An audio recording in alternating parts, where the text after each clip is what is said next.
Okay, Shivaji జన్మించినది ఏ సంవత్సరం? So 1627 అని చెప్పి అంటాం. కొందరు చరిత్రకారులు అంటారు 1627 కాదు 1630లో జన్మించినాడు అని చెప్పేసి అంటున్నారు. 1613లో. అది 3 years డిఫరెన్స్ ఉంది. చరిత్రకారులు డిస్ప్యూట్ ఉంది. అది అనేక మంది చరిత్రకారులు అంటారు 1627లో ఈయన పుట్టినాడు, లే 1630లో పుట్టాడు పూణేలో అని చెప్పేసి అంటారు. సో కాంట్రవర్సీ అది.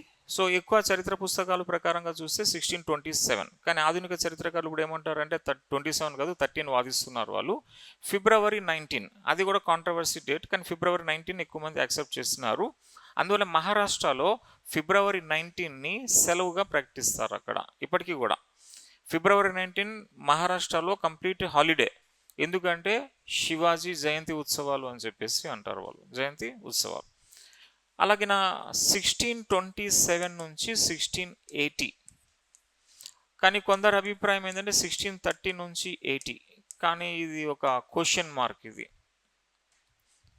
Question mark. అదే ఫిబ్రవరి 19 ఈయన జయంతి అని చెప్పేసి అంటారు. ఆయన పుట్టినరోజు ఫిబ్రవరి 19. మొత్తం మహారాష్ట్ర హాలిడే ఉంటుంది, గ్రాండ్గా సెలబ్రేట్ చేస్తారు ఫిబ్రవరి 19ని. షాహు మహారాజ్, ఏమన్నా శివాజీ మహారాజ్ అని చెప్పేసి అంటాం కదా. ఓకే, ఛత్రపతి శివాజీ మహారాజ్ యొక్క బర్త్డే ఫిబ్రవరి 19 అని చెప్పి అంటాం. అది ఇయర్ కాంట్రవర్సీ 1627 ఆర్ 30. అధిక పుస్తకాలు 1627 మెన్షన్ చేస్తూ ఉన్నాయి. ఓకే, శివాజీ యొక్క తల్లిదండ్రులు ఎవరు? షాజీ భోన్స్లే, జిజియాబాయ్. ఈ పేరెంట్స్ షాజీ భోన్స్లే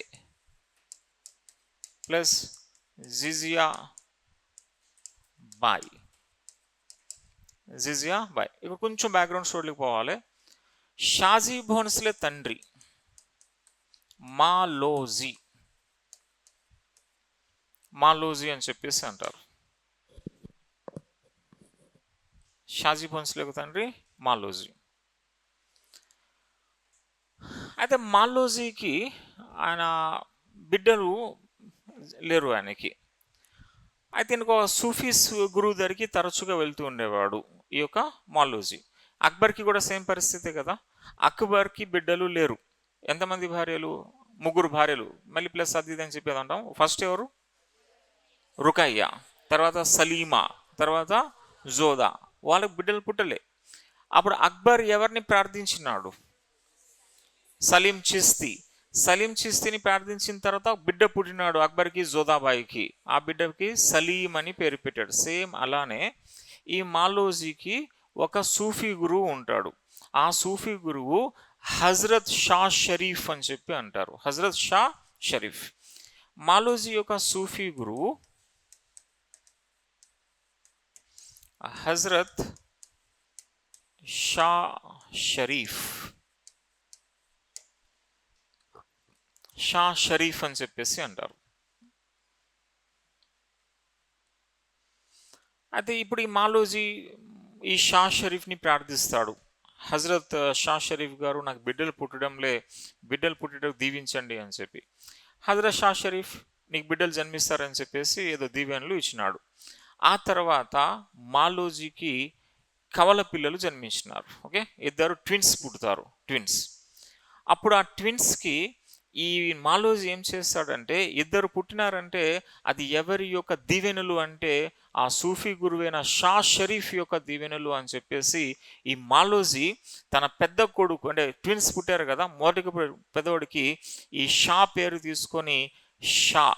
ఇక్కడ జీ అనేది ఉంటుంది కదా, ఇది మర్యాదపూర్వకమైన గౌరవ పదం. ఇది జీ అంటే, ఇక్కడ జీ అనే పదం మాలోజీ, షాజీ, శివాజీ, జీ పదాలు వస్తాయి కదా, ఒక గౌరవ పదం అక్కడ. ఇప్పుడు ఈ మాలోజీ తన పెద్ద కొడుక్కి ఈ పేరు తీసుకొని షా అని పెట్టి, ఆ పక్కనే జీ ఉంటుంది కదా గౌరవ పదం, షాజీ. వీళ్ళు భోన్స్లే వర్గం, వీళ్ళది భోన్స్లే వర్గం. అలా షాజీ భోన్స్లేగా ఫేమస్. షాజీ భోన్స్లే, ఈయన ఈ షాజీ భోన్స్లే.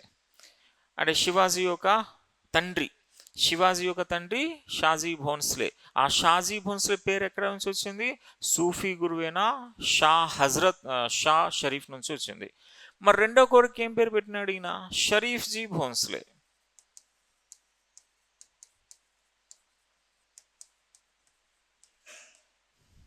షరీఫ్జీ భోన్స్లే అని చెప్పేసి అంటారు. అలా మాలోజీకి ఇద్దరు కుమారులు, ఆ ఇద్దరు కుమారుల పేరు షాజీ భోన్స్లే, షరీఫ్జీ భోన్స్లే అని చెప్పేసి అంటారు.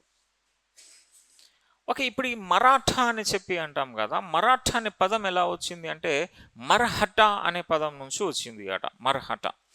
ఇక్కడ ఈ ప్రస్తుతం మహారాష్ట్ర ప్రాంతం, ఈ మహారాష్ట్ర ప్రాంతంలో మాట్లాడే భాష ఉంటుంది, ఆ భాష అక్కడ మర్హట్టా.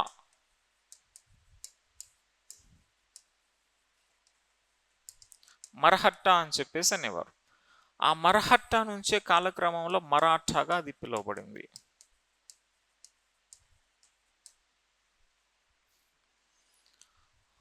సో ప్రస్తుతం మహారాష్ట్ర అక్కడ మాట్లాడే భాష, language మరహట్టా.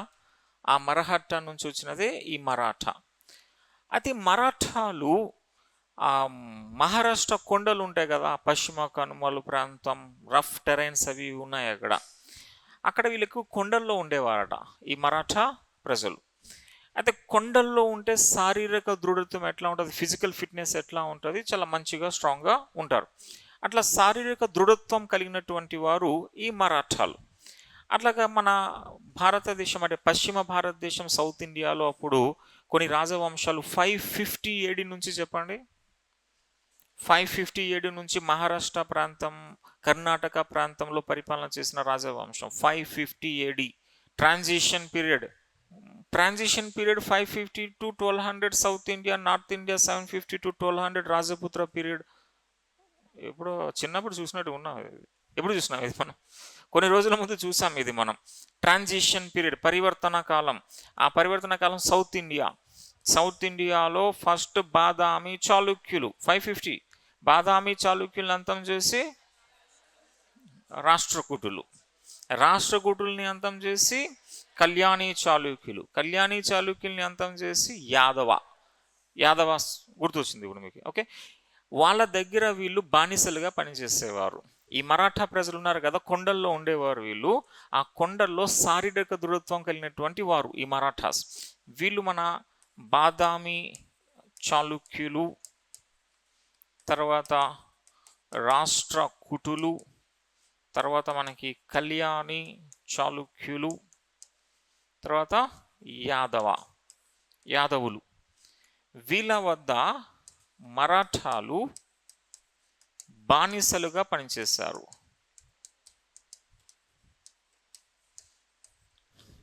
So Marathas were slaves to these dynasties. So Badami Chalukyas, Rashtrakutas, Kalyani Chalukyas, Yadavas. During their period, Marathas were slaves అని చెప్పేసి అంటారు.